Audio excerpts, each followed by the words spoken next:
Long ago, in a bright and cheerful city filled with colorful markets and happy people, there lived a merchant named Dantila. He was very wealthy, yet his heart was even richer than his treasure. He spoke kindly to everyone, helped those in need, and walked through the city with a gentle smile. The people loved him. Dantila is so kind, they would say. He treats everyone with respect. Because of his honesty and wisdom, Dantila was also greatly respected by the king. One day, Dantila stood in the grand royal court. Golden sunlight streamed through tall pillars as the king looked at him warmly. Dantila, you are loyal and truthful. I trust you completely. Your service to this kingdom is invaluable. My lord, serving the kingdom is my greatest joy. The wise minister watched quietly, nodding in approval. Soon after, Dantila's son was to be married. Dantila decided that this would not be just a family celebration, but a festival for the entire city.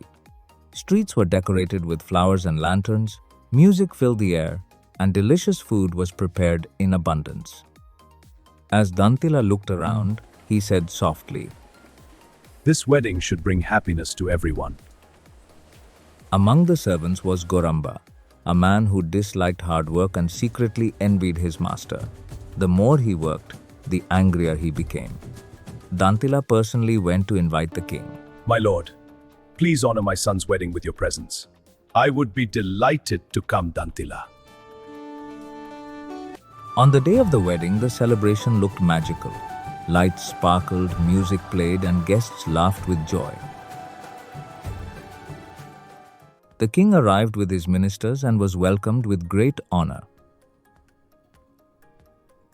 Your presence makes this celebration truly special, my lord. This is a wonderful celebration, Dantila. But behind the joy, Goramba was struggling. Plates clattered as he worked angrily. I can't do all this work! Why does no one help me? Guests began to look uncomfortable. Seeing this, Dantila calmly approached him.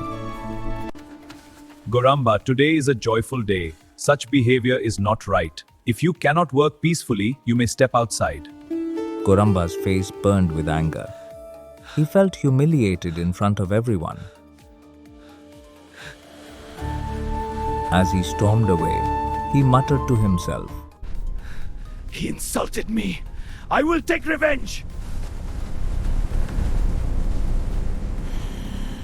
The next day, Goramba went to the palace. With folded hands and false tears, he stood before the king. My lord, I came only to protect your honor. What do you mean? Dantila spoke badly of you, my lord. He said you came to the wedding only for free food. How dare Dantila say such things? He will be punished for his treachery. He exclaimed, believing the lie without question. From that day on, the palace doors were closed to Dantila. When he tried to meet the king, the guards stopped The him. king will not see anyone. What mistake have I made? The truth is with me. One day, everything will be set right.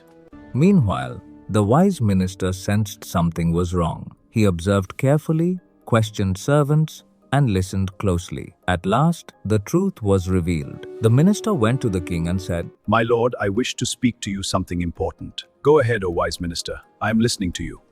My lord, Dantila is innocent. Goramba lied. Oh my God, what have I done? I made a grave mistake. Your Majesty, the truth about Dantila must be revealed. Guards, come forth. Bring Dantila before me at once. Stepping down from his throne, he spoke sincerely. Dantila, I wronged you. Please forgive me. The truth has won, my lord. That is enough for me. Goramba was punished, and Dantila was honored once again. Standing before the court, the king said, One lie can break even the strongest bonds. Let this be a lesson to all.